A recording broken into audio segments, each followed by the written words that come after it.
Hello and welcome to my YouTube channel Basic Knowledge. आप सभी का इस वीडियो में बहुत बहुत स्वागत है। आज की इस वीडियो में हम पढ़ेंगे what is volcano, how is volcano formed and its types.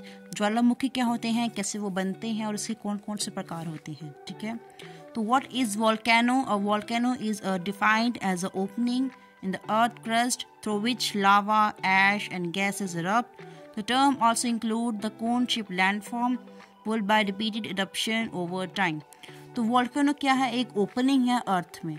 जो हमारा अर्थ है उसमें एक ऐसा पाथ, एक ऐसी जगह जहाँ में से मोल्टन जो मैग्मा है वो समय समय पर पास होता रहता है, अर्थ के सरफेस पे आता है, उसे कहते हैं एक वोल्केनो। ठीक है, या फिर हम कह सकते हैं एक कोन शेप साइज का एक लैंड फॉर्म जिसमें से समय समय पर जो है इरप्शंस होते रहते हैं, उसके साथ साथ गैसेस, एशेज ये सभी भी बाहर इरप्ट होते रहते हैं, उसे हम कहते हैं वोल्केनो। नाउ हम देखेंगे वो हाउ इज वोल्केनो फॉर्म। ये जो है हमारी अर्थ है। अर्थ के ऊपर बहुत सारी प्लेट्स हैं। नॉर्थ अमेरिकन प्लेट हो गई, रशियन प्लेट हो गई, बहुत सारी प्लेट्स हैं। तो जैसे मैंने आपको पहले वीडियो में बताया था कि जो प्लेट्स है इनका मूवमेंट होता रहता है, समय समय पर ये मूव होती रहती हैं और ये आपस में फिक्स्ड हैं। ठीक है ना, तो ये जहाँ जहाँ से ये फिक्स्ड है वहाँ पे इनकी जो बॉन्डिंग है वो होती है थोड़ी सी वीक। वहाँ पे जो हमारी जो अर्थ है वहाँ थोड़ी वीक होती है। ठीक है ना, तो वीक होने के कारण क्या होता है कि जो हमारे अर्थ के नीचे जो भी मटीरियल है वो है मैग्मा, जो कि इस लेयर में है एस्थेनोस्फीयर में। यहाँ से जो भी मटेरियल है वो समय समय पर अर्थ की इस क्रस्ट में से निकलता रहता है।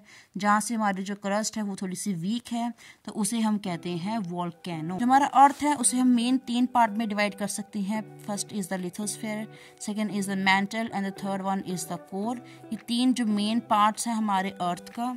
फर्स्ट जो है जो लिथोस्फीयर में है, जहाँ पे हम लोग रहते हैं, जहाँ पे पेड़ हैं, माउंटेन्स हैं, ये सभी चीज़ें हैं। दूसरी है mental and the third one is the core. तो लिथोस्फीयर के एकदम नीचे है एस्थेनोस्फीयर, जहाँ पे मोल्टन मैग्मा है। मैग्मा क्या है? ये मेल्टेड रॉक्स हैं, मिनरल्स हैं जो कि बहुत ज़्यादा हॉट हैं। ठीक है, तो यहाँ पे क्या होता है कि यहाँ पे प्रेशर क्रिएट होता रहता है समय समय पर। अब प्रेशर कैसे क्रिएट होता है? तो जैसे जब हम लोग खाना बनाते हैं तो जब हम उस पर कुकर पे कोई चीज़ रखते हैं खाना बनाने में, तो उसमें जो भी मटेरियल होता है उसमें से जो हवा है उसका प्रेशर बनता है और समय समय पर उसकी जो हवा है वो विसल के रूप में बाहर निकलती है।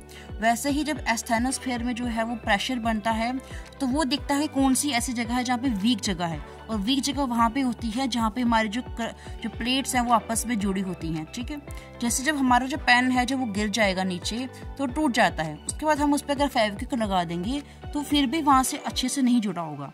अगर वो 1-2 बार फिर से गिरता है तो वहाँ से टूटेगा जहाँ से वो पहले से टूटा होगा, क्योंकि वो जगह मजबूत नहीं है, वो जो जगह है वो उतनी टिकाऊ नहीं है। उसी तरीके से हमारी अर्थ की वो पार्ट्स जहाँ पे जो प्लेट्स हैं वो आपस में जुड़ी हुई हैं वो अच्छे से मजबूत नहीं होती।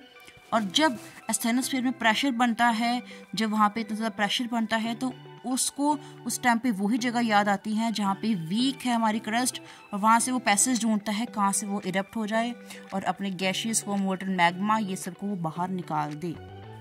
ओके, देन हम देखते हैं कौन कौन से पार्ट हैं हमारे वोल्केनोज के। तो उसमें सबसे जो इम्पोर्टेंट है, सबसे बेसिक है हमारा मैग्मा चैम्बर। ये वो जगह है जहाँ पे बहुत सारा मैग्मा इकट्ठा है। हम कह सकते हैं कि एस्थेनोस्फीयर को ही हम कह सकते हैं मैग्मा चैम्बर, क्योंकि यहाँ पे ही होता है बहुत ज़्यादा मैग्मा। उसके बाद मैंने को बताया था कि वो वीकर जगह को दिखता है जहाँ से जो है वो इरप्शन हो सकता है बहुत इजीली। तो वो होता है कहाँ पे? प्लेट्स के पास में, जहाँ प्लेट्स तो आपस में जुड़ी होती है वहाँ पे, या फिर कोई और जगह भी हो सकती है जो वीकर हो, तो वहाँ से उसको जगह मिल जाएगी कि वो वहाँ से इरप्ट हो जाए। ये जो जगह है जहाँ से इरप्शन होती है इसे हम कहते हैं वोल्केनिक पाइप। ठीक है, वोल्केनिक पाइप। उसके बाद ये जगह जहाँ से ओपनिंग होती है, जहाँ से जो मैग्मा है वो निकलता है, उसे हम कहते हैं वेंट, इसे हम माउथ भी कहते हैं। उसके बाद होता है ये क्रैटर एक जो है बोल शेप, जैसे हमारा एक बाउल होता है जो थोड़ा सा बेंड होता है नीचे को, उस शेप की जगह है, उसे हम कहते हैं क्रैटर। उसके बाद है लावा। ठीक है, तो जो मैग्मा जो बाहर निकलता है, जो वही जो हमारे सरफेस पे आता है उसे हम कहते हैं लावा। लावा और मैग्मा सेम चीज है। जब वो अर्थ के अंदर है तो उसे हम कहेंगे मैग्मा, और जब वो हमारे अर्थ के बाहर आ जाएगी तो उसे हम कहेंगे लावा। ओके, उसके बाद हम देखेंगे टाइप्स ऑफ वोल्केनोज। वोल्केनोज के कौन कौन से टाइप्स होते हैं, तो 3 मेन टाइप्स होते हैं। First one is the active volcano, second is the dormant volcano and third is the extinct volcanoes. Active volcano वो हैं जो कि अभी भी एक्टिव हैं और टाइमली या फिर रिपीटेडली उसमें से जो इरप्शंस हैं वो कॉन्टिन्यूसली हो रही हैं, अभी भी हो रही हैं और आगे तक कंटिन्यू रह सकती हैं, उसे हम कहते हैं एक्टिव वोल्केनो। डोरमेंट वोल्केनो जो है उसमें से इरप्शन कभी भी हो सकती है, लेकिन फिलहाल वो जो है रेस्ट में है, ठीक है। 10-15 साल से हम देख सकते हैं कि उसमें से इरप्शन नहीं हो रही है, लेकिन कब हो जाए उसकी कोई भी गारंटी हमारे पास नहीं होती, उसे हम कहते हैं डोरमेंट वोल्केनो, जिसमें से इरप्शन कभी भी हो सकती है लेकिन फ़िलहाल वो रेस्ट पे हैं।